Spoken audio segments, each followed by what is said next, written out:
Oh. And we are up. Welcome everybody to... I don't know how many episodes. My whole setup just... No! Oh. We were tinkering with the setup, everyone. We've just knocked over the stool. This is utter mayhem. It's almost resemblant of both West Coast and Fremantle's performances. You had to go all there, around didn't 17. You had to go there. The segue into the nightmare. Bring that back then. Yeah, bear with us while we tinker a bit here, guys. But we thought we had it so perfect that we were going to have the chat set up a little closer. We could see, we could respond to you guys a bit more. And mayhem has ensued, as you can see. Anyways, we digress. Just bear with me. Yeah. It's, anyhow. Jay, you ask a lot of Essendon questions, not gonna lie. Now, I'm not gonna touch that at all. We're just gonna stick around with that. Okay. Let's rewind. Welcome, everybody. Refresh. Round 18 of Footy Rivals. Here we go. Okay. Nothing happened.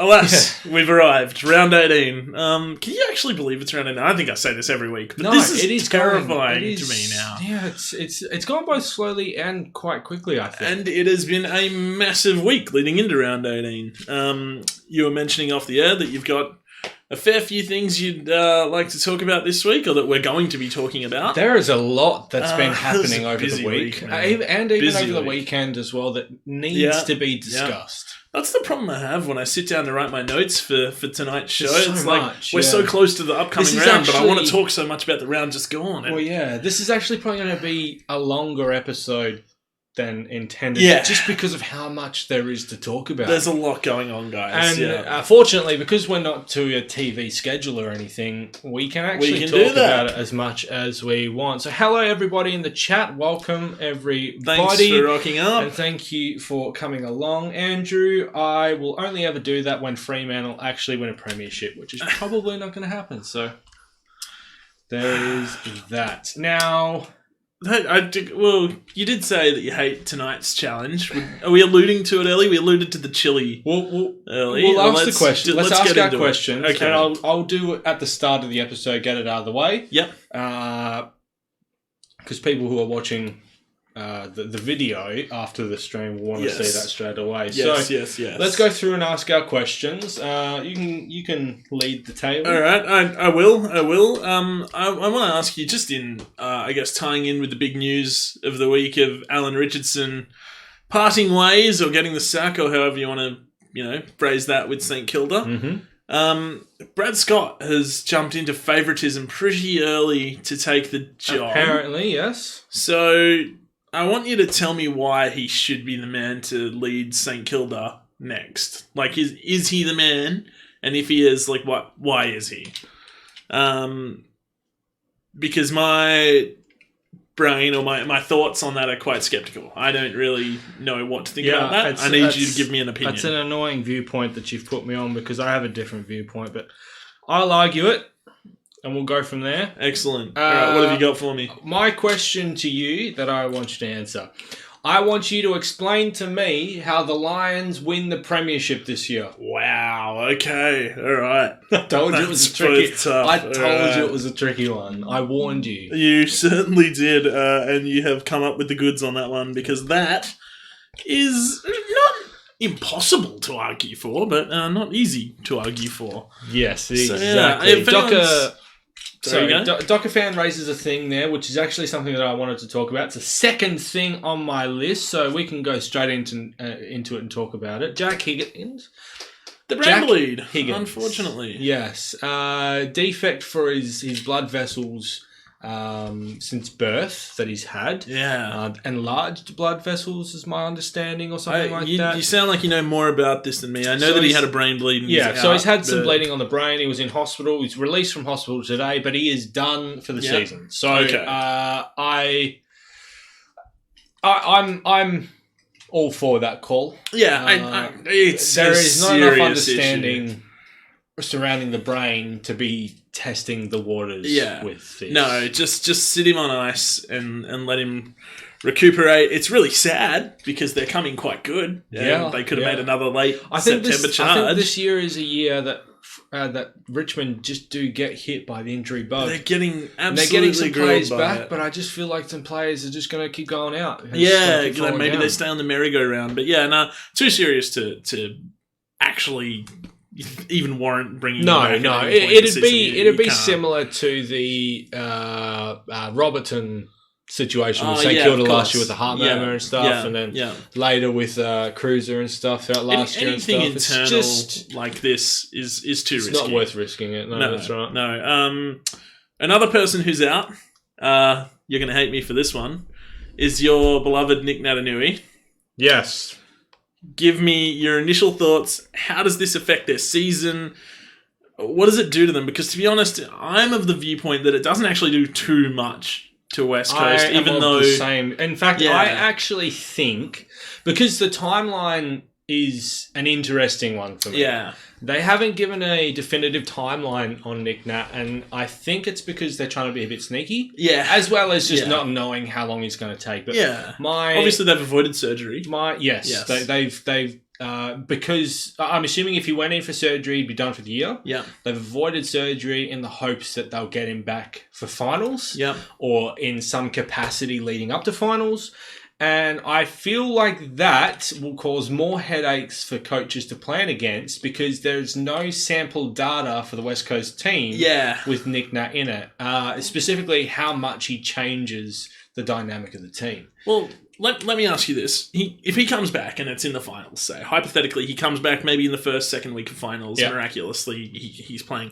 He's going to be playing on restricted minutes as he was already. Yeah. So we've got the 3 games to go off of what he did in his... It was 3, wasn't it, that he's played since he's been back? Well, the last one against Collingwood, he actually hurt his ankle in the first quarter. So he was hampered in that game. Yeah. Do you think that on the 2 and a bit games you saw and the impact he made, that this is a call you would make or to bring him back in would be the right call if you're midway through a finals campaign? Yes. Yeah. Yeah. You think it would be? Oh, 100%. Yeah, I think so. The difference he makes to that team. Like, the 2 best games that West Coast have played this year were the 2 games that he was fit for. That's true. There's just no argument. And also, the argument you could make, or not the argument you could make, but the situation you could say in which it wouldn't be the right call is if you back up with someone a little more than Tom Hickey. Like, if they still had Scott Lycett and everything was rolling perfectly at a time when Nick Nat was available, maybe then it becomes a question of, do we want to screw with the team at the moment? Do we want to screw with the balance? Watched my video the other day because I did address that specific topic. It is a little concerning because they don't have Lycett to fall back on. Yeah. Hickey is having a fantastic year. He does enough. But he's not. He's no Lycett. No. And then obviously Vardy is well documented to be having a poor year this year. Yeah. Overall, no. I think the midfielders shown that they don't need Nick Nat there. It's been a long stretch of footy. They've played a lot of footy without him, so it's not something that they got to get used to. They know how to play without him. Yeah. And having him in the team is just a bit of a luxury. Yeah. So, no quarrels from me with regards to Nick Nat being out. I still have them finishing second. Yeah, I can still see that happening. But they run home, because their run home's significantly easy, isn't it? Like, it's relatively easy. What's Collingwood's run home? Like, we've been through it, but I've forgotten what it's actually like. More difficult. Yeah, okay. Because Collingwood are another team that... I was going through their injuries this week, Collingwood, and they're another team that they have been... At some point, I'll throw some names at you, because at some point throughout the season, whether they're missing now or not, these guys have missed chunks of time, and it's James Aish, Dane Beams, Jeremy Howe, Tom Langdon, Darcy Moore, Ben Reid... through suspension, both Jaden Stevenson, I won't count Sam Murray because it's been so long. Yes. But Jaden Stevenson, obviously through suspension, they are missing a huge chunk of their 22. Like, are they, back into flag favoritism after the win over the Eagles? Like, it took the Eagles, absolute worst stretch of 30 minutes or something, just terrible 30-minute stretch for it to happen. I heard. Which is alarming that Collingwood still only won by a point. Mm-hmm. So where do you think Collingwood sit at the moment? Premiership... Look, If you finish Taylor top Adams was 4, another or name. in this case this year top 5, because I do think Richmond will miss the top 4, but are a premiership threat. If you finish anywhere within that top 5, I do think you are a premiership threat. Yeah. But see, as I said in my video, Which I will I'm going to keep bringing this up because I know you haven't watched it. I'm not concerned about Collingwood. They're still not playing great footy. I wasn't concerned about West Coast after the loss. It's another top 4 contender. It's only a 1-point loss. If they were smashed, then fair enough. But no, I didn't think either side was that impressive on Friday night. It depends with regards to Collingwood. How many players they get back in the lead up to finals, and how many fit players they can keep on the park. If they can get some players back and keep players on the park in the lead up to finals and during the finals period, then 100% they are definitely premiership threat. But if their players keep falling the way that they have been all year, then no, it's not going to happen. I see them being capable of winning a premiership, but do I see them being... they need more luck than a few other teams. Yeah. They're not as well set to do it as the Eagles. They're not as well set to do it as the Cats. Yeah, there are other teams better placed. Yeah. So with a little bit of luck, potentially, but no. Still sort of floating around the bubble. There's something that came up the other day was Steve Hawking. Oh, God. Wants to reduce tackling in the game. I'd somewhat like to reduce Steve Hawking's role within the game. I think that's a fairly consistent sentiment throughout the AFL community, throughout the AFL fan base community. Yeah. Steve Hawking and Gil McLaughlin. I think they're probably the 2 worst admins we've had in a long time. So what's their beef with the tackle? They want to open up play a bit more. So my understanding is that tackling has become too much of a feature of the game. It's not a side product of the game. It's game plans are designed around tackling as opposed to open space footy and skill based footy. It's not a skills that they want promoted within the game. And look, don't get me wrong. I understand what he's saying. Yeah, I get but it. I don't agree with it. No, I don't agree with it either. I've got no problem with reducing the tackling How do you a slight bit because that's what he's saying. And he did come out and say, I think today, it's not their number 1 priority to fix or anything. No. They don't know how they would fix it if they were to. It's the same thing with their concern around congestion around the ball and everything. That is their prerogative, I suppose. These are all things they tried to fix with these new rule changes they brought in over the year, though. Well, see, the thing is with the AFL, and what everyone talks about every single year, is if you just let the rules settle... Yeah, and let it play out. Give it 2 years. And this is why I think I said it a couple of episodes ago.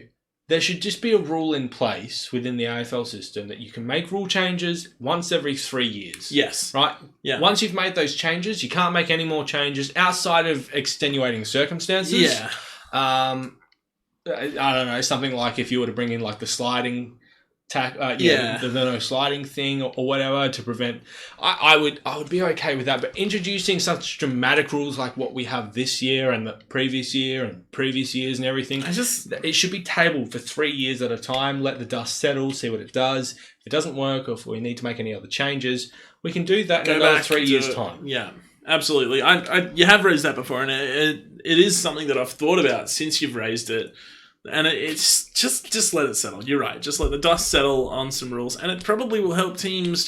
How is a team supposed to adjust every year? We saw North Melbourne at the start of the year was probably the worst team to adjust to the new rules. Yeah, probably them or the Demons, I would say. Yeah, and they haven't adjusted, and they haven't come around at all. No. Whereas North came around. Yeah, probably just before. The week that Brad Scott left. Really. Yeah, really, which is unfortunate for Brad, but. That seems to be the theme. Do you actually think... I know we'll get to the tips and stuff later on, but what do you reckon St Kilda's going to be bringing? Do you know, out of the... I think I read... The Bulldogs have played 2 teams. Yeah, that's right. How are the Bulldogs' chances, man? They're coming up against all these fired-up interim coaches. Yeah. no, it's Bulldogs. quite. Although they're playing much better footy now. They than are they playing, were but before. I was reading some Reddit posts and stuff over the week, and some supporters were saying, "Yep, it's about time that this happened because we were looking to drop a game soon anyway." And of course, we just happened to come up against two coachless teams. Now, let's talk about coachless teams, right? Alan Richardson.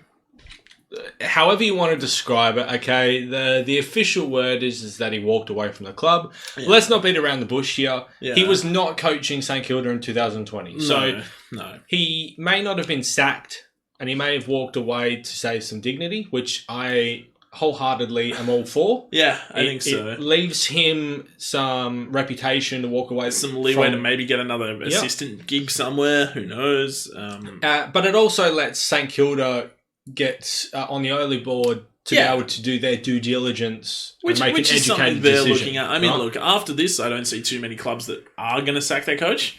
But it does get them on the board early. Because the 2011 or 2010, one of those 2 years, we had 5 coach changes. Yeah, something like that. But in saying that, those coach changes, or most of them, happened in the off-season. I think Mark Neild was the only one that happened during the year. Yeah. I think this year... 3 through the year. Throughout the middle of the year. I think this is the most ever in the AFL. I can't remember having seen this before. But the AFL's a trend Ken business. Hinkley maybe...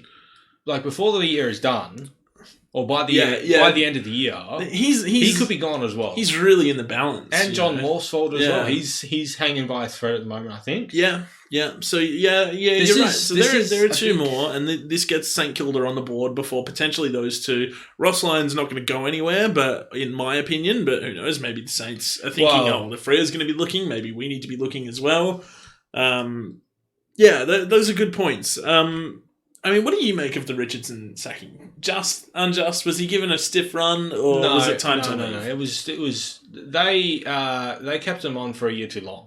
Yeah, they should have gotten rid of him at the end of his last contract, but they renewed his contract for another year alongside Nathan Buckley to relieve the pressure of another year within the media scope of things. That was the wrong decision. St Kilda were in a really bad spot. Yeah, they should not have done that. A lot of these coaching decisions I find are just, while the coach may not be fully in the wrong or anything, most of the time it's just prudent to move on and get a fresh start.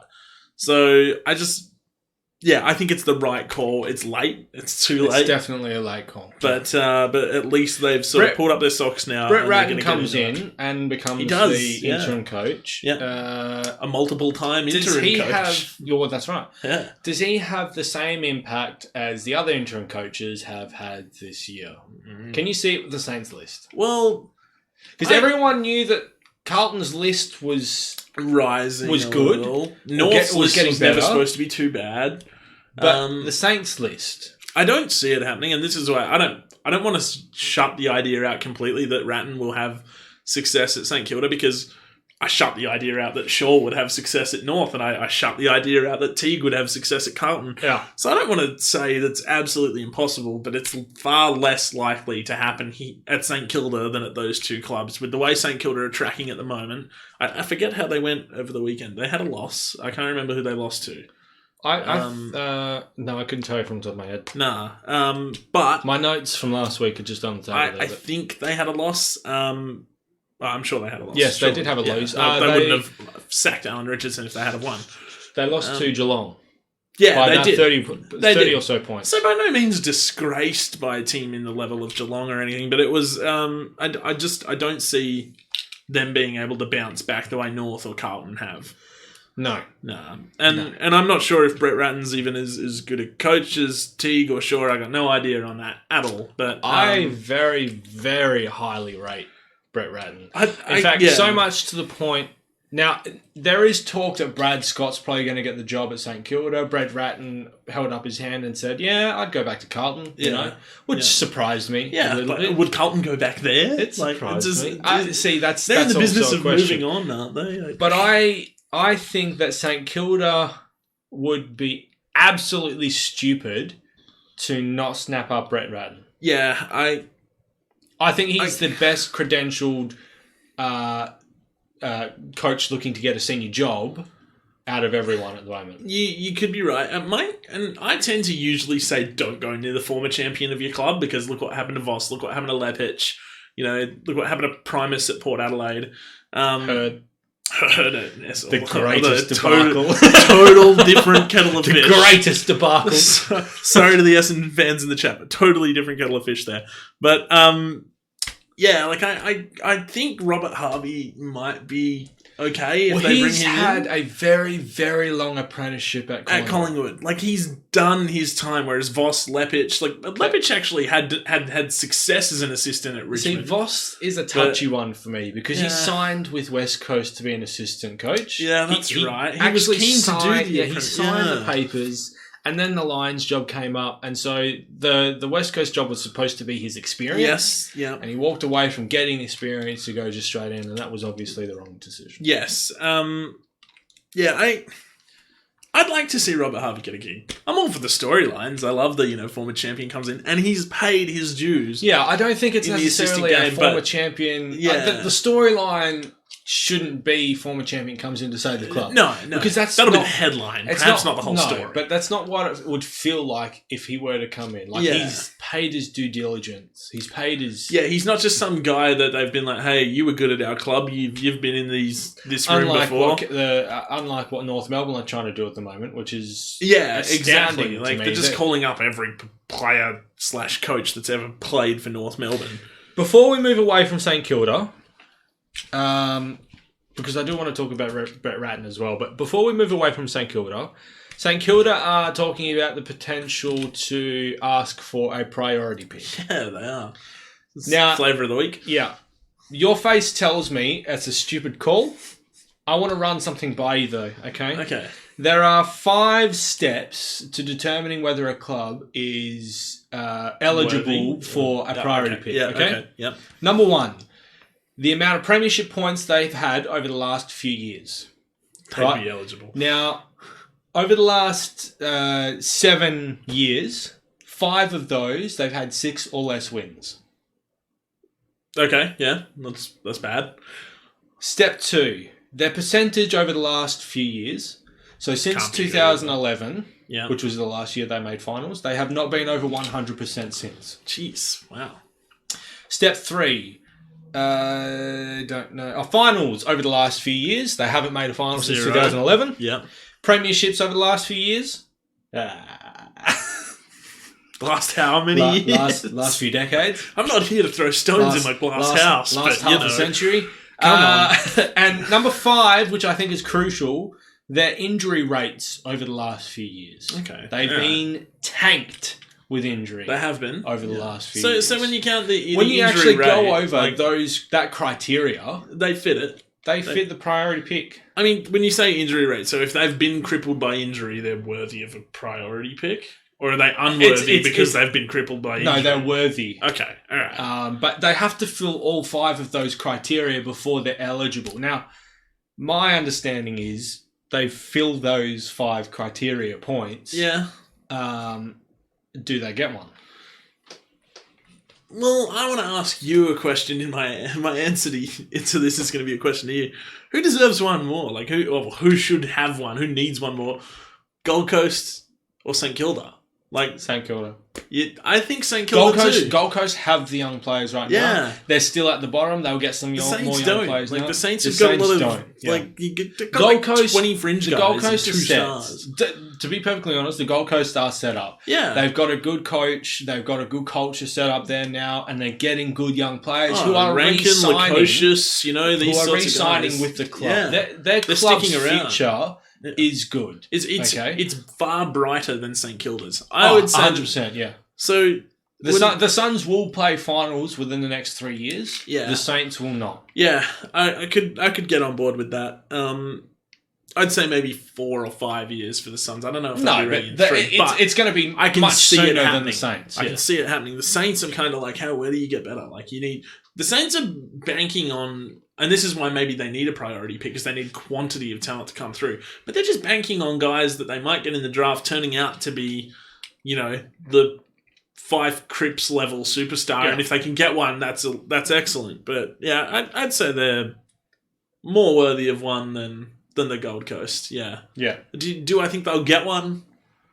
I'm not sure the AFL will hand any out this year. I'm not sure. Yeah, it's a really If good they question. struggle for another year after they've asked for one, maybe then the AFL sits there and goes, "Oh, okay, yeah, no, you guys were right." I don't know. You can either okay. So with the AFL at the moment, I think they can either act proactively or reactively. Yeah. And I think if they were to act proactively, the Saints come up from the bottom of the ladder sooner rather than later. Yeah. Without being dominant. Yeah, there's because the draft has been compromised and stuff. Now, Adelaide may complain because, with Carlton continuing to win games.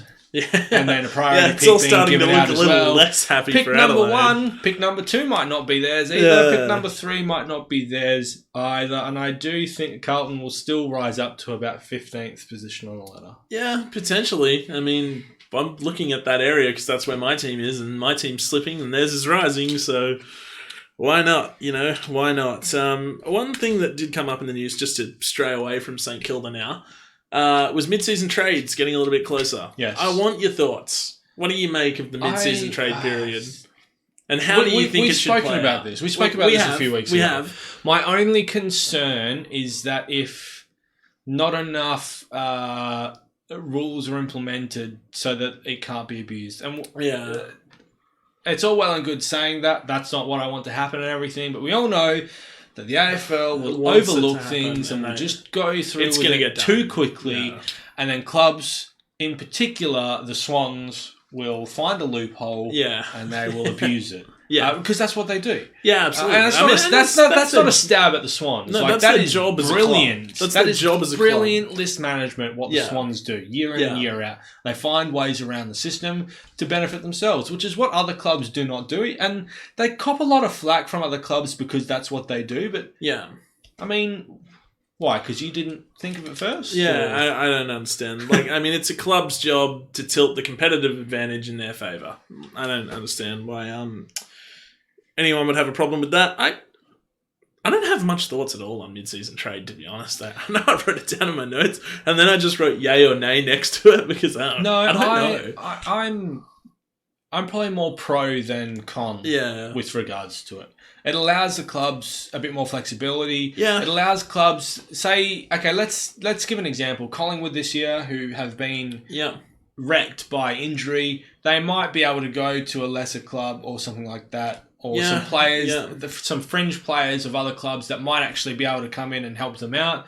Mid-season trade, Collingwood get boosted up again. Yeah. And they're a premiership threat. Yeah, and there they are. I mean, GWS would probably be a side that would take advantage of that. My only other question, I suppose, would be, could you, if you were a club that you knew you weren't going to make finals and you wanted to give some of your fringe players some experience within a finals or within a good team or whatever, could instead of a mid-season trade per se, could you have a mid-season loaning period? A mid-season trade, but it's only a 6-month contract before you come back to your club. Ooh.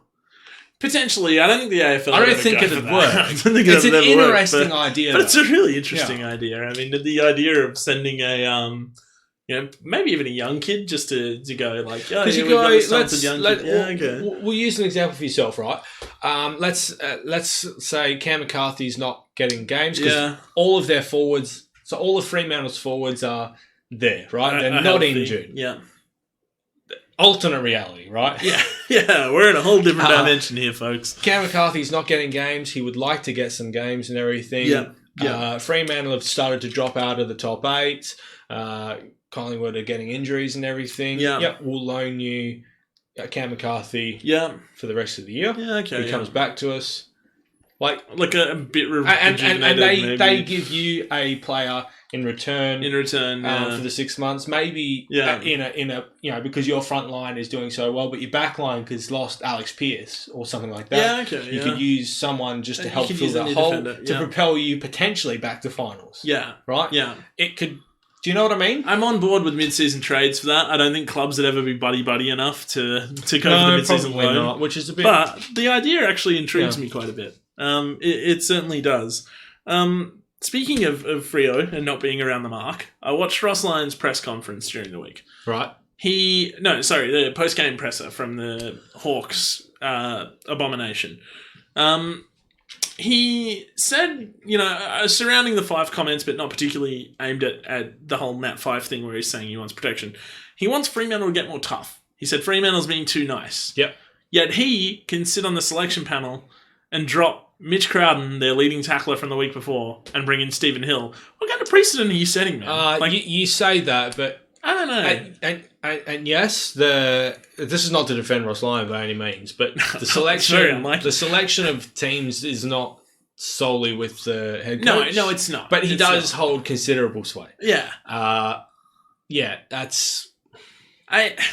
I just think it was a little like you're sending mixed messages if you're getting rid of, and Crowden's not going to light the world on fire. I don't expect him to Ross be Lyon great does best in though. the 22 Ross every week. Lyon is the best, besides maybe Kevin Sheedy, who can just throw your attention at something else. Yeah. As opposed to the core problems. Ross Lyon is an absolute master at it. Of course he is. Yeah, no, he's brilliant. He's a medium mastermind. He's a mastermind when it comes to speaking. When you say he's sending mixed messages, well, that's kind of what he's trying to do. Yeah, that's a good point. He's trying to confuse you. It just sort of prickled me a little bit. Don't bring in Stephen Hill for minimal impact. Which we knew was going to happen. If you're going to drop the guy who actually is quite tough in your side. Yeah, which we knew was going to happen. Yeah, we knew that was going to happen. We knew it. All those games I did watch over the weekend. I did watch, speaking of Hills, I did like Ian Hill's debut for GWS. Yeah. Pretty good. Yeah, 3 goals, 15 touches. Not as many fantasy points for my side as I would have liked when he kicked 3 goals, but... I was pretty happy with it. I was happy because I put Jared Cameron back into my team. How much did he finish 102 points. Oh, I was happy with that. I had a good score. So happy with that. And I still had... who went down with an injury? Canelio had 0 points. I know, I had Canelio. Yeah. I had someone else who only scored 11 points. Did so you I have ended Josh up Dunkley? losing the game. That was annoying. Did you have Dunkley, though? No. Oh, God. Me either. But I would really wish I did. I'll do that before the games. Yeah. Yeah. Got 7. Okay. What's that? Lions isn't coaching the team right. That's it. Yeah, I agree, Bomber. It's a good point. It's accurate. I agree. Although I think he will continue to coach them until his contract is up. Yeah, pretty much. Yeah. So, are we... Any other talking points you got? I'm looking down my list. I'm not sure. I've written down... Canelio. Okay. Yeah. Let's do GWS. Do you know the extent? He's done for the year. He's done for the year. Yeah, right. He's out. And it is a massive blow next to not having Josh Kelly for another fortnight.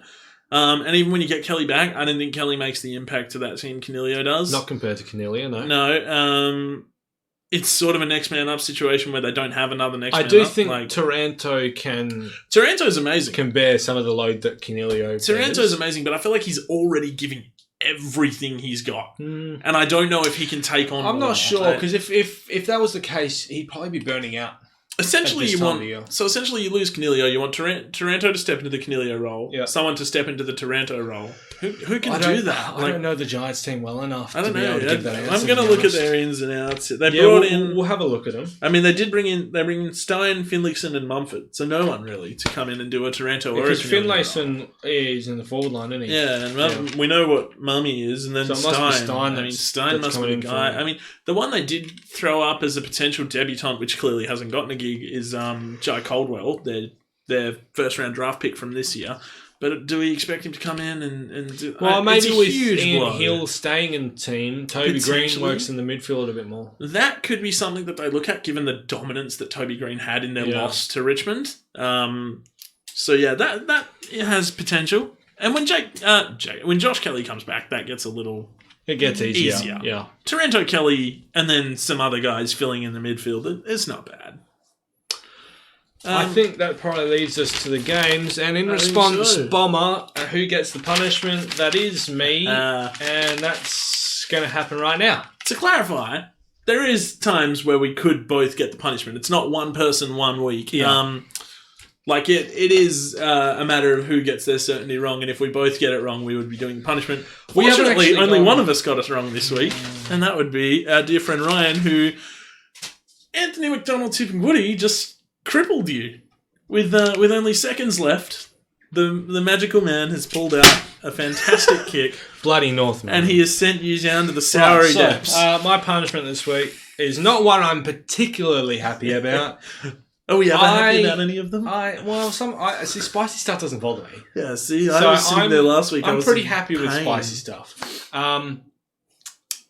I handle sour stuff very, very, very well.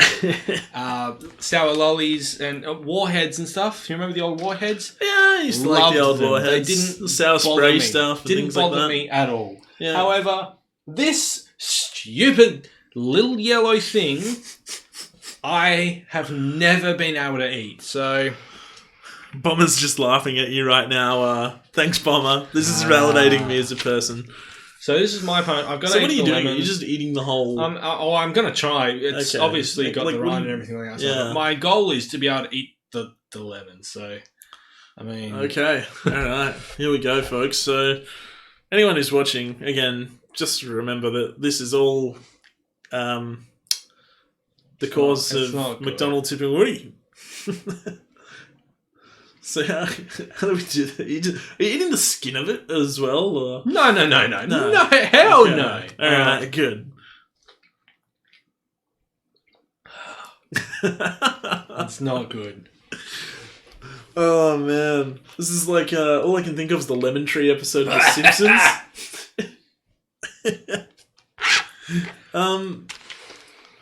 Just to describe what I'm seeing from my angle here, which you guys are all watching from a different angle, obviously, the lemon is going slowly. So Ryan's got. I can't get into it without. Yeah, it's a little hard. Maybe just bite into the skin and spit that bit out or something. You know.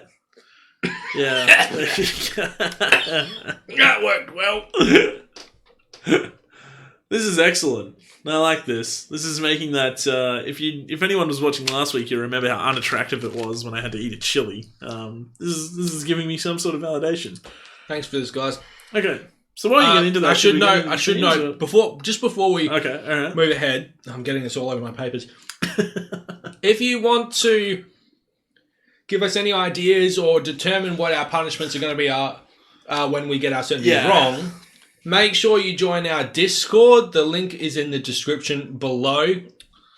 That's where you guys decide what punishment we take. And they had a lot of fun deciding this in the Discord. There were a few ideas thrown out. There were a lot of stupid ideas, let's not lie. Yeah, I mean, and some of them we might just put in the bank for a rainy day.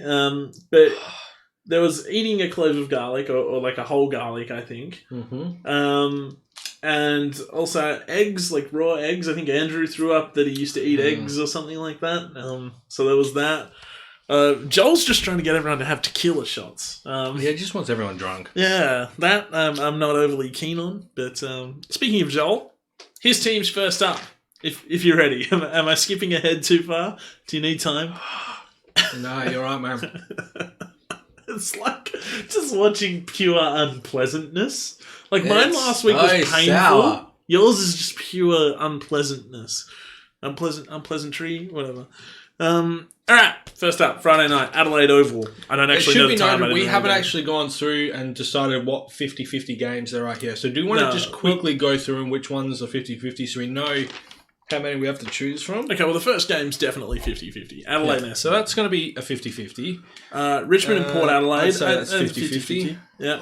Carlton Gold Coast is not. I think Carlton's going to win that significantly. Fair. Giants Collingwood is. Yeah, I think so. Yeah, Brisbane North at the Gabba.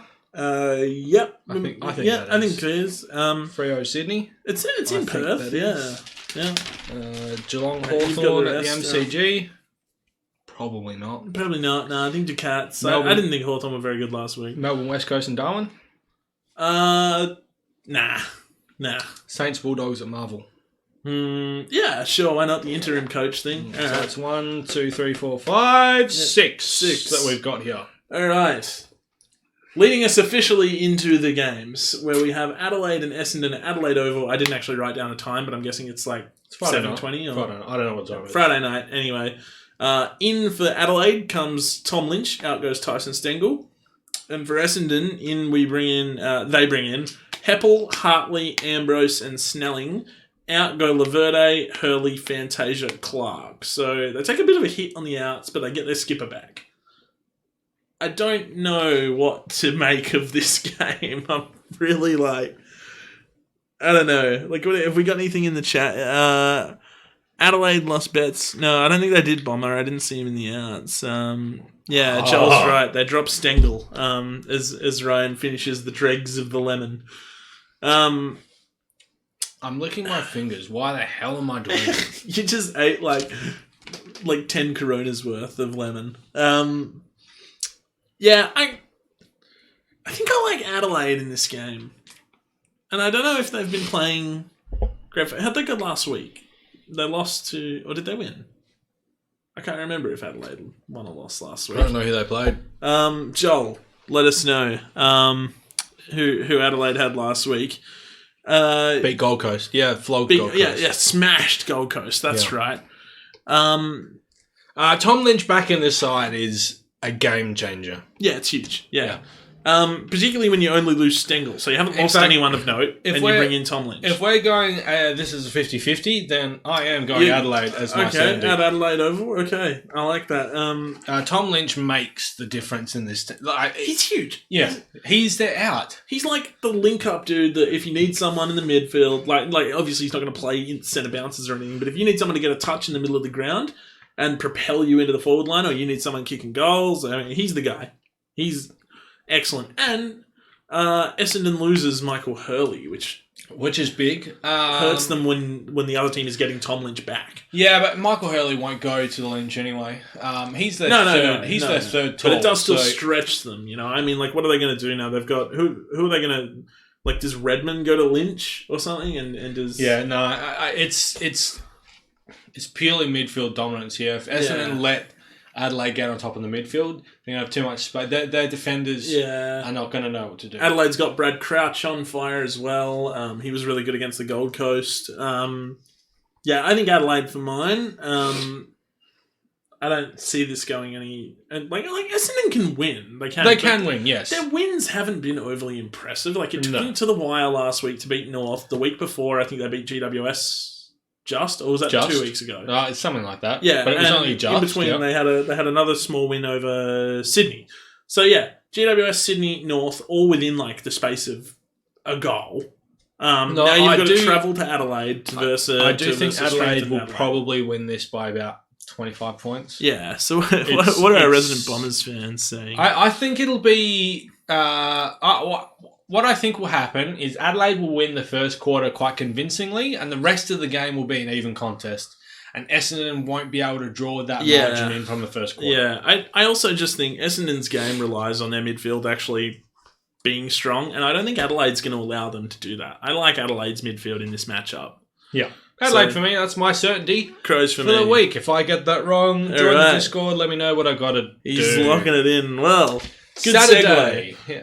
Because I'm locking my certainty in for this game. You want to take us through it? Saturday. All right. Richmond versus Port Adelaide at the MCG. In comes Jack, Graham and Liam Baker for Richmond. And out goes Derek Egmolesi Smith. I think that's right. I think you did pretty well. And Camden McIntosh. And for Port Adelaide, in comes Dan Houston, Matthew Broadbent, and Xavier Dersma is back in the team. Hey, go Dersma. Out goes Brad Ebert, Ollie Wines, and Ryan Burton. So big ins, also big outs. And bigger outs than ins. Like Wines, considering Wines was their best on ground. Wines was their best on ground by a mile last week. They lost, didn't they? Port Adelaide. Jesus, well, I'm asking this every game, but I'm pretty sure Port Adelaide lost. From memory. Yeah, who did they play? I don't know. I didn't get to watch much footy last weekend. Everyone just bear with me. Was that home? Who did they play at home? I'm not overly sure. But Brisbane beat them, didn't they? They flogged them. Yeah. Flogged them. So I don't think... And Ollie Wines was their best on ground in that game. They lose Ebert as well, and they lose Burton. Burton for Dersma, I don't mind. I mean, that's kind of like for like. Broadbent Houston. I think... Houston plays in the back line more, doesn't he? He does. Actually, he's probably the Burton replacement, and Dersma might see some more midfield time. He might be the... Broadbent plays back line. They're all sort of similar players. Yeah, it's interesting. I think that Dersma will probably be brought into the forward line to replace Ebert. Yeah, potentially. I don't know. So my certainty, anyhow, because I said I was putting my certainty on this game, and I'm not shying away from that. is going with the Richmond Tigers because they got me over the line last week when they beat GWS. So I'm going to stick with the yellow and black, who I also, in our Discord server this week, backed in to win the flag. Wait, who did you do that? I backed Richmond. You backed Richmond to win the flag. I don't have them finishing top 4. I was just like, screw it, they're winning the flag. Right. I think I was super hyped up for my Is this going to be... Okay, so if you're backing in Richmond to win the flag, are you locking that in? No, I'm probably going to change it next week. Is this a season-defining call? I think it was just me being overhyped that they won my certainty. So if they lose this week and I have to do a punishment, they're totally not winning the flag. What we do with regards to certainties after the home and away season, so in the midweek bye, we both say who's winning the flag, and that's our certainty. Okay, and we follow that the whole team final through. Series. Okay, I like that. That's a good challenge. Which, if we get that wrong, because that's a big certainty, that also requires a big punishment. Yeah, I think so. That may require some outside filming here, but regardless, I'm going with Richmond. I like Graham and Baker coming back in. Was McIntosh omitted? Or was he injured? No, he's injured. I was going to say, there's no way he's omitted. And that is not a great out for them because he's been playing some really good footy this year. He's huge. But I do like Graham and Baker coming back into the side. I think Richmond are starting to settle a little. I feel like they're settling a little at the moment, getting Graham back in specifically. And I just think they'll do Port. I don't see Port getting up on the MCG for this one. Yeah, it's an interesting one. Emotional games get the best out of Port. Yeah, they do. If you've written Port off, they get up.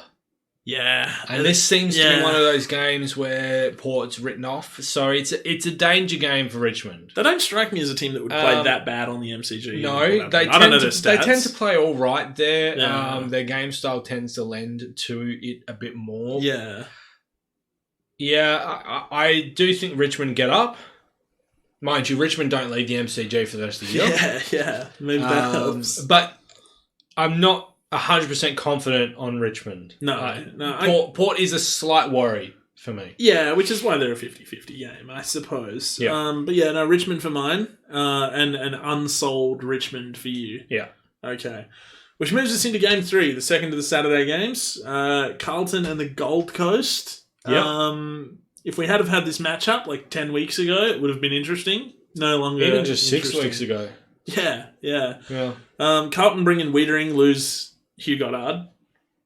It's an upgrade. It's an upgrade.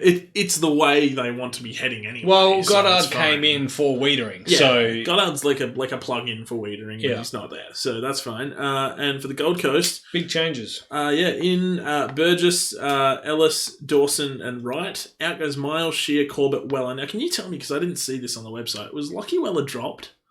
No, I think he's injured. He's injured. Okay. I think. I was going to say, they don't have the leeway to drop him. No, he's been playing pretty well this year. So I couldn't imagine he would have been dropped. Yeah, so this is pretty black and white for mine. I think actually, that is a good point, Zawa.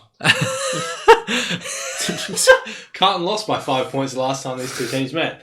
I forgot about that. So it was an interesting matchup. Or Gold Coast lost, but one of them lost by 5 points. Right, it was interesting. It did happen about 10 weeks ago. You weren't wrong. Excellent. Not going to be a repeat. Carlton are going to win this game. At Marvel. They're playing pretty good footy. Although I will say this. Up and about. During the week, Stewie Doo sent out a letter to the members. Did he? Okay. Yeah. This is news to me. And this was basically the underlying message. In the opening, 2-3 months of the season, even though we weren't necessarily winning games, you could expect us to be in every single game that we played, and we prided ourselves on that. Over the last few weeks, we've lost that identity, and I understand that that's not a good thing. That's we want to recapture and regain our identity by being. And you expecting us to be in the contest every game, and we want to get back to that. Yeah. I expect Gold Coast to come out hard this game. You think that's going to be a response-driven... I still think Carlton will win. Yeah, okay, yeah. But this will be a close game as opposed to a 90-point blowout like we've seen the last fortnight. I will agree with you there, but on the premise that I don't know if Carlton's ready to blow someone out by 90 points in themselves. I think they can. I think they're playing really good football, taking nothing away from them, but I don't know if they're ready to blow teams out. Carlton have broken 100 points twice this year, I think. Something like that, yeah. They came close on the weekend. It was like 96 to 90. And they've gone over 90 points. They've gone over 80 points in most of their games. Yeah. They are actually surprisingly a high-scoring team. Yeah. And when you look at their percentage, it also shows that when their percentage is above 80%. Yeah, I don't know if they're ready to defend a team and blow them out. Although if they're going to defend a team and blow them out, it might be the Gold Coast. But I'm with you. I think Carlton win maybe by like 4 to 6 goals or something. Like, I think if it's not within 2 goals, then I can easily see this being a 50-point loss. Yeah. All right. Yeah. I'm going to go Carlton. Do you want to take us through the next one? GWS take on Collingwood in the twilight game on Saturday. GWS bring in Jake Stein, Jeremy Finlayson and Shane Mumford. Out goes Adam Kennedy, Matt Buntine and Stephen Cornelio. Collingwood, on the other hand, bring in Flynn Appleby. Jeremy Howe comes back in, Taylor Adams comes back in, and Travis Varco comes back in after he was omitted a few weeks ago. Yep. But out goes Darcy Moore, Jamie Elliott, John Noble, and Levi Greenwood. None of those were dropped. Yeah, that's tough. Hey, they're just on a total merry-go-round of injuries. I mean, they get Adams back, they get Howe back, and then they lose Moore, Elliott, Greenwood. I mean, yeah, they've lost quite well against West Coast. They've lost more than they've gained. Yeah, they have. But GWS and this is GWS at the Giants Stadium as well. That's true. Where GWS are very good. That is true. Although GWS, if we're talking about teams that are losing more than they've gained, Stephen Cornelio is by far and above the story in these ins Stephen and outs. Cornelio is a one-person player, yes, but I think their ins offset the other outs they've got. Yeah, that's true. So I think as team balance goes, their ins offset their outs. Yeah.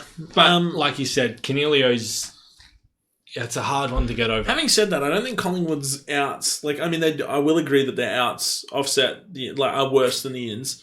But I think Howe and Adams can come in and play their role. Varco maybe can play a role if he can get on the scoreboard. He was struggling earlier this year, hence the omission. Yep. Appleby, I know very little about. No, I don't know anything about him. But Adams is a big one to bolster the midfield. Yep. Pendlebury's going to be playing through a finger injury. Yeah, which is going to be interesting because he uses his hands a lot.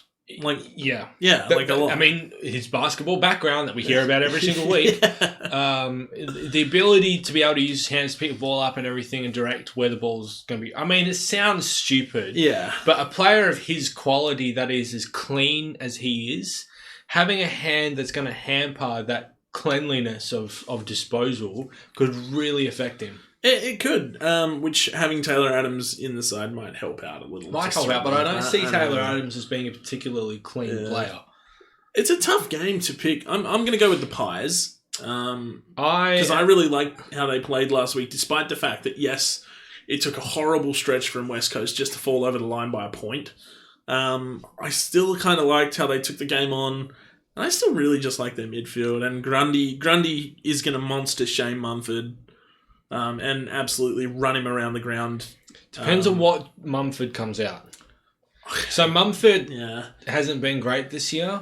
No, but he's also not been physical this year. No, and he needs to be. But at the same time, Grundy can just continue to run all day. Yeah. And that's going to really mess with Mumford. So I do think you're going Collingwood. I'm going to go the Pies. I'm going GWS. Okay, we're differing on this one. We are. GWS, to be fair, didn't actually play terrible football against Richmond. They were just injured and without Stephen Cornelio and without a rotation. I mean, Cornelio went down within the opening. Didn't get 30 seconds fantasy points or something. Yeah, Yes, thank you. I was stunned by that one too. I have to try and find out a way to fix Cornelio and Fife in my team. I don't know what I can't remember what I did. I chopped Setterfield out and brought in Kane Lambert, and then I think I got rid of Cornelio and I brought in Taranto. So I was like, whatever, he's got to step into more. Taranto will be good, yeah. GWS for me, Collingwood for you. Yes, we are differing on our first tip. Interesting. Yeah. Which takes us through to, is it Fremantle and Sydney up next? It's the other way around. I've botched my notes. Brisbane North. Brisbane and North up at the Gabba. Do you want to take us through Brisbane North then? All right. So Brisbane takes on North up at the Gabba. In comes for Brisbane, Eric Hipwood, Hugh McCluggage, Luke Hodge. Huge ins. Out goes Ben Keys, Josh Walker, Ryan Lester. Irrelevant outs. They just completely offset. That's 3 guys in your best 22 for 3 fringe guys. North Excellent. Melbourne bring in Mason Wood, Sam Durden, and Sean Higgins. I like those too. Those are huge ins. Huge ins. Out goes Curtis Taylor, Luke McDonald, and Paul Ahern. So we have 2 teams here that have got really massive ins and kind of negligent outs. Yeah, it's just an upgrade of team. This is going to be a really, really exciting game. Brisbane are playing absolutely fantastic and they're up at the Gabba. They're at home up at the North Gabba. are playing much, much better this year, although they just dropped to the Bombers. They were still playing good footy. And they've been playing excellent footy over the last month and a half. Yeah, and that was really probably the worst footy they'd played in that, and they lost with like 17 seconds. This is actually a very interesting game. I was speaking about Brisbane in my video the other day, which you know if you want. Of course, yeah. I'm going to have to go rewatch it now. So I've got no choice but to do that. And I basically said that Brisbane have actually been playing very good footy. They've been playing top 4 level footy this 100%. year. They deserve to be where they are. When you talk about them in matches that they're going to play and everything, you still have this precedent in the back of your mind because over the last few years they've been not great. Yeah. They are actually a good team this year. They're an amazing team. Like it's just that history of theirs that it just always pulls you back as opposed to going on what they're producing this year. They're fully deserving of where they are. Yep. They are fully deserving of their top 3 position, and they're about to bring in 3 genuine guns. Although North bringing in 3 really good the race for the top 2 spot for the second position, because Geelong have got top spot. They're going to finish first, yeah, I think but second position is only decided, so between second, third and fourth, I think there's a total of maybe 6% between all 3 teams. Yeah. And then Richmond are a game behind. Yeah, with a really lower percentage. Yeah. So for them to make top 4, they have to get there on wins. Yeah. They're not going to get to the top 2. No, I wouldn't say so. And I don't think they make the top 4 because they have to get there on wins. Yeah. The other top 4 have to drop too many games. Yeah. That's why I have Richmond not making the top 4, but I still have them as a threat. Yeah. These next 6 weeks, with regards to how these 3 teams perform, and how big they win and how little they lose, is going to be very, very interesting. It's going to make for some serious jostling. See this. Yeah, I can see this coming down right down to the last game. I think it will. I think this jostle of positions, this top 2 up for grabs, will come down to round 23. Yeah. But I'm going to go with Brisbane in this game because I just love the way they've been playing their footy, and it makes me so sour because Lachie Neale's obviously thriving in it. Yeah, but it's actually really good to see. They're an exciting club. Eric Hipwood comes back, and he was on fire before he left. He was. For a week with injury or whatever it was. And then who was it? Hodge and McCluggage. McCluggage is the underrated of those ins because you immediately think of Hipwood and Hodge. McCluggage comes back in and is a huge bolster to their midfield. Yeah, massive. Huge. Like, he is basically worth what Sean Higgins is to North in this game, and that's a lot. That's a lot. In fact, he might even be worth more to Brisbane than what Sean Higgins is to North this year. I'm going to go with Brisbane. I probably wouldn't go that far. Yeah, I don't know. I don't know how good Sean Higgins has been playing. I don't know. Is that too big a call? Not as good as last year, but still pretty good. Brisbane for mine, though. Yeah, Brisbane. 100%. Up at the Gabba, they don't lose at the Gabba. No, they're not going to lose that one at the Gabba for mine. And North probably put up a good fight, but this is Brisbane's game to lose. Yeah. Last game is Saturday night. We got Freo versus Sydney, where I will be in attendance taking along 3 Sydney fans. I don't know why I'm doing that to myself. But I will be there with 3 people who all support the Sydney Swans, watching my boys potentially get crushed because they are without Nat Fyfe. So, in comes Sandilands, Brett Bewley, Griffin Logue, and Taylor Dooman. No idea why Griffin Logue was out in the first place. Mm-hmm. Out goes Ethan Hughes, Nat Fyfe with an infected elbow, Ryan Nyhouse, and Trav Collier. And do you want to take us through Sydney's? Because I have you don't have enough. All right. Sydney are bringing in Hayden McLean for his debut. That's right. Yep. Robbie Fox, Ryan Clark, and Riley Stoddart. Yeah. And out goes Ben Ronk, Harry Cunningham, Jordan Dawson, and Kieran Jack. So Sydney loses a fair bit. Yeah, but a lot of their outs are omissions. But Fremantle lose the one guy who's been doing anything on the field for them for the last month. Competition. Yeah. The rest of Fremantle's ins and outs, I don't care. Like do you know Dubin comes in for Hughes, how long is Logue Nat Fyfe comes in out for for? Nyhouse. I think it's only going to be 1 week. Okay. He spent 2 days in hospital this week with an infected elbow, I believe. Right. His shoulder is fine. It's literally just an infected elbow that I think will be 1 week. My question, forget the game, because who cares about these teams and if they win or lose, but we'll get back to it. What does this do to... Do you think this, missing this game means Nat Fyfe won't win a Brownlow this year? No. You don't think that means it? That was exactly why I asked you how long was he out for. Okay. 1 game? No, I think he's still... Still in the hunt? In the hunt? Say at this point, he's on, 18 votes, and Tim Kelly might be on, 21. If Nat Fyfe was on that. 18 votes at this stage of the year, then he's got it in the bag. Okay. Well, yeah, good point. I think I'm trying to think of the Brownlow predictor and where they were at on afl.com.au, and I think it had something like Tim Kelly was on 23 or 22 right now. Yeah, right. And Nat Fyfe's on about 18, according to them, which they may be wrong. They're knows? wrong most years. Yeah. I think they're probably going to be wrong because I looked at a few games where Fyfe monstered people and he's not among their votes. But no, 1 game I don't think he'll miss too much because what he's been doing, he could have got 3 votes against Hawthorn last week and they lost by 5 goals. Even in losses, Fyfe will still poll well because he's Fyfe. He draws that attention because everyone knows who he is. Yeah, absolutely. Yeah. I don't really know who to pick in this game. I'm going to pick Fremantle just because I want to be optimistic. And I don't like Cunningham and Ronk particularly going out for Sydney. And Kieran Jack, someone when they go on the road, senior leader. Omitted. He was omitted, was he? Yeah. Wow, okay. Well, they're not going to miss him. No. McLean comes in for his debut. Fox, Clark, Stoddart, they're okay. I just think Freo at home, and Freo need to bounce back. It's been an abysmal month. Ross Lyon's telling them they need to get tough. I've got Freo winning this one. Yeah, I don't know by how Sydney much. have a lot of outs in their team. Sinclair's still out. Yeah. Buddy is still out. Buddy's still not looking to come back for another 3 weeks or so. Yeah. Sydney are cooked this year. I'd like to see Fremantle without Fyfe do that thing where a team can lose their best player and all of a sudden they're less one-dimensional and you're playing more unified. That probably will happen. Maybe. I reckon some of their younger guys and Chiara and Brayshaw will stand up in this Get game. a little more of a run. Yeah. Connor Blakely goes through the midfield a lot more with Fyfe not and there. Bewley's back as well. And Bewley was good. I like Bewley. And Griffin I don't Logue, know why he was dropped. I don't understand why him and Griffin Logue were dropped. It baffles me. Freo for mine. Yeah, Freo for me as well. Okay. What else you got? I've started a thing. I like that. It's good. That's pizzazz. Sunday footy. Geelong take on Hawthorn at the MCG. The old classic rivalry over the last decade and a half. Geelong. Okay, these are extended benches, it should be noted. Geelong bring in Jake Kolodjasny, James Parsons, Sam Simpson, Scott Selwood.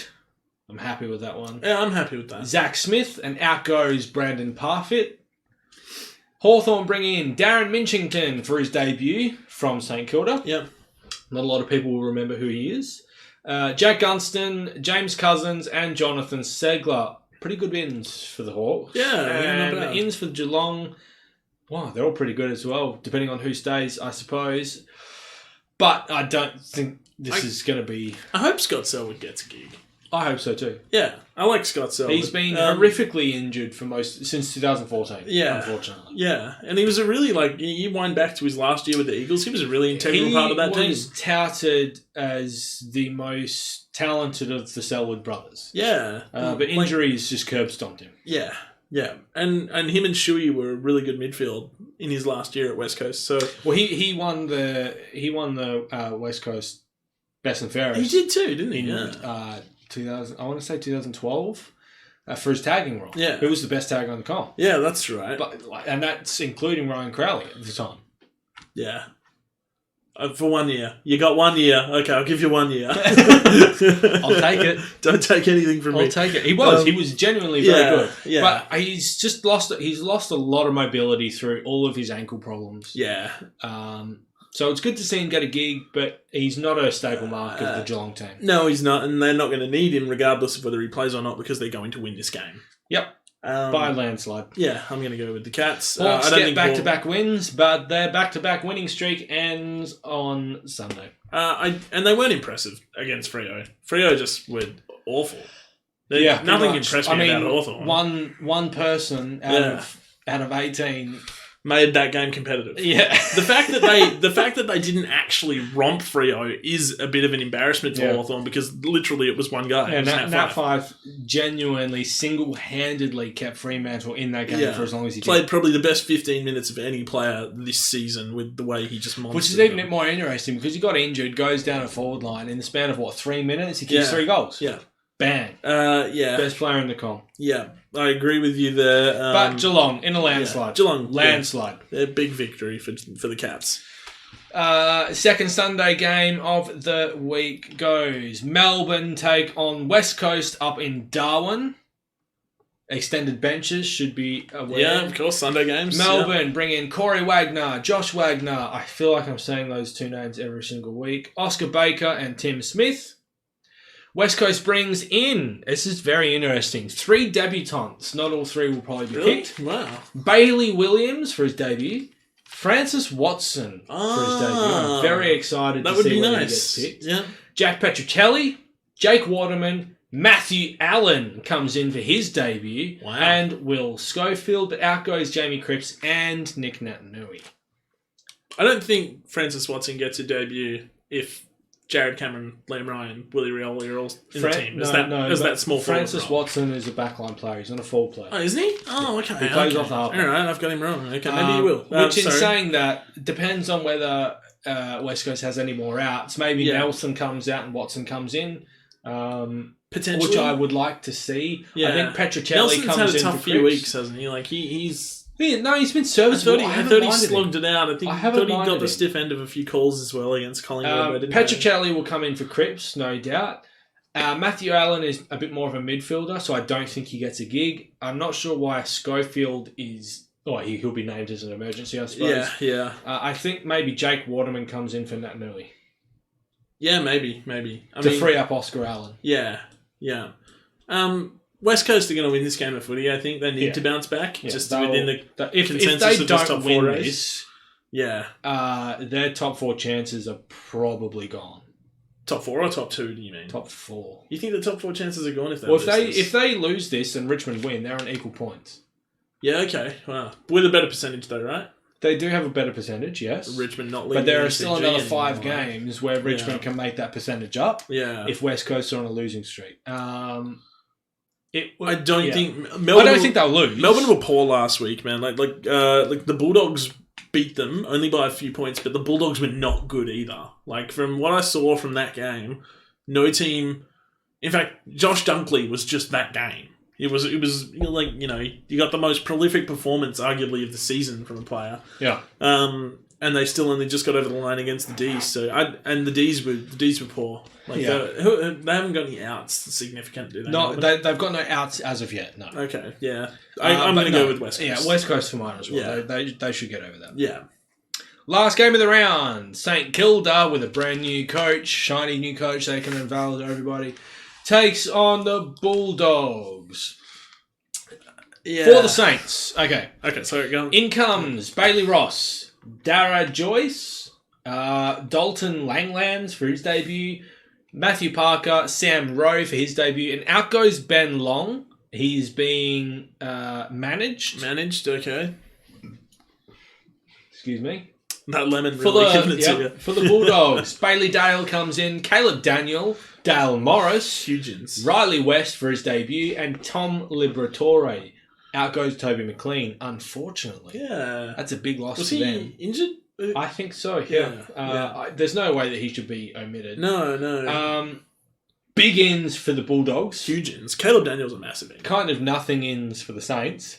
Absolutely. Like names I don't even recognise on that. Bulldogs for me. Yeah, Bulldogs for me. I just spent 5 minutes trashing them to talk about how bad they were, but Bulldogs for me The as well. Saints are worse. And I don't Saints think... are worse. The curse is going to be lifted. Yeah, I don't think the Interim coaching curse, thing is going to get them over the line for that. Nope. No, I actually need my first sheet of paper back. Oh, yeah, you can. Because of the questions. It was heat of the moment.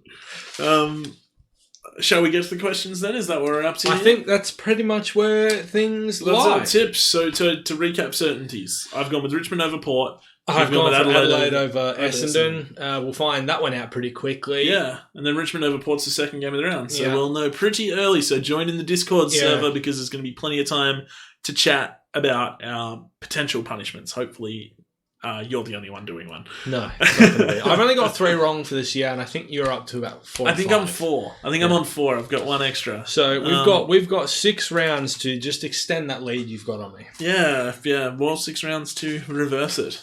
So, Justin, my good friend, I've got a tricky question for you. You've Yes. had all episode to have a think about Yes. it. Now, I want you to tell me, explain to me how the Lions win the premiership this year. There's a few factors I'm thinking of, particularly with their ins this week. I'm starting to think they're very healthy. Mm-hmm. They don't have any guys out that I'm sitting there I can't think of going. anyone that they've got major out. And it's a good time to be healthy, given that this race for top 2 is on. So if they can lock down a top 2 spot, say they ask Collingwood, they ask West Coast, because from memory, when we did their run home a little while ago, They've got a challenging run home. Do they? I thought they had a. No. Oh, okay. I thought they had maybe a little. They've got a easier one. relatively the hardest run home out of the top 5 is Richmond. They've got a verse. Yeah. Okay. They've got to play Brisbane, Collingwood, and West Coast in the run home. Yeah. So but look, all at the MCG. yeah, I actually think Brisbane's put themselves like I said before in the episode. They deserve to be where they are. They've played some excellent football this year. Chris Fagan is a really good coach. You mentioned about when we talked about how we go into each game expecting them to be, which is why I wanted you to argue that they win the premiership because I have that precedent in my head. You use that word. I actually wrote that down. I've written down precedent. Throw it out the window. This is a whole different team. This is completely different to any Brisbane team we've seen for the last decade. So much better, so much more well drilled. Their midfield, not only is their midfield excellent offensively, they are, I think, the best defensive midfield in the competition, maybe behind someone like Geelong. Because I think Dane Zorko and Lockie Neal both put on their fair share of pressure. Yep. Zorko particularly. You bring in Hugh McCluggage, who's been known to be a bit of a tackle machine. Mm-hmm. And yeah, I just think the way they're playing at the moment, they've set themselves up to get I didn't expect them to be third on the ladder at this point. I thought maybe 6th, 7th, 8th. I had them finishing the year at 7th. Yeah, so at the start of the year, somewhere in that bracket, the fact they've got themselves to 3rd tells me they're willing to overcome a few challenges if they've got a tough run home. Mm-hmm. They'll finish 2nd, and from there they get home final at the Gabba. They get 2 home finals at the Gabba if they can make it through to the prelims. If they could get a preliminary final at the Gabba. It's a 50-50 to the grand final from there, depending on who they play, I think. Yeah, depending on who they play, because Collingwood did thump them up there earlier this year, but that'll be ancient history. They did thump West Coast as well, but it was in the wet. It's going to be dry weather up there. So if they can get a home final at the Gabba and turn that into a home preliminary at the Gabba, they are a genuine chance to take out the premiership. Yeah. That's my answer. That got a little long-winded, but bear with me because it's done. Now you need to tell me why they can't win the premiership. So for mine, they don't win the premiership, not because of a lack of talent or anything, and I do want to throw that precedent word out the window, but only because they don't have any finals experience. They do have a couple of players on the list. Luke Hodge. Charlie Cameron with a bit of that. Yeah, Charlie Cameron a little bit, but they don't have a lot of finals Neal experience. only played a little bit of finals at Fremantle. Yeah, at the very start of his career. Yeah, where he was kind of the sub anyway. They don't have a lot of finals experience. No. I do think they probably make a prelim but fall at the prelim. Yeah, maybe a bit like Melbourne last year. I don't expect them to drop off like Melbourne did by any means. No, I 100% don't expect that. They are playing. Yeah. They are playing the way that the rules dictate they should play, whereas Melbourne are not. No. I think they get to a prelim. This is the way that I see Brisbane's premiership. If they were to win one, because we all know how difficult it is to win one, is going to play out. They get to a prelim next year. They probably get to a semi-final next year, and then they go on to a grand final the year after. Yeah. That's the way that I see it panning out. A little bit more because next year, yeah. you got to understand as well. Brisbane have gotten to the position that they're in by having an easier draw because they were so far down, right? Yeah. Next year they'll have a tougher draw. They probably won't finish top 4 next year. They'll finish top 6. Yeah. They'll get a home final. They win their elim. They get to the semi-final. They drop the semi-final against the top 4 team because they will have to adjust to playing that harder style football against more teams as opposed to being able to just switch off. So next year will be a learning year in terms of how to do that.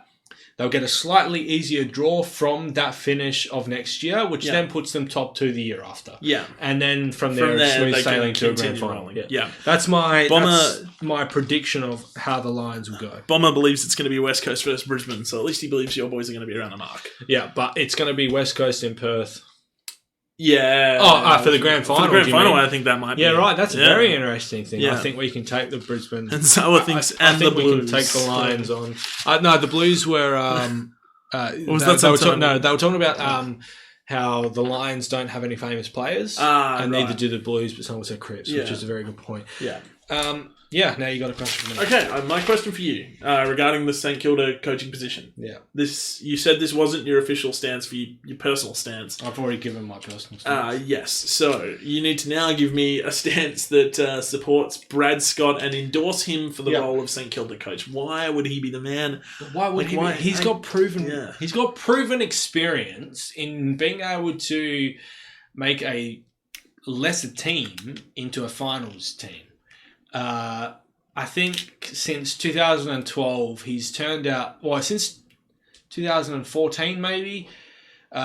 This year would have been... Or last year was the first year that he missed finals since like 2017. Yeah, it was. Yeah, with average... In fact, he was making preliminary finals he was with making teams that runs, were supposed to not even be... Like, they were supposed to be bottom 4. They made like a preliminary final. Like Jared Waite was like the best player at one stage. Yeah. So with the state that St Kilda's list is in... which is not a great state. Bringing Brad Scott in makes them more competitive just by the way that he makes teams work together.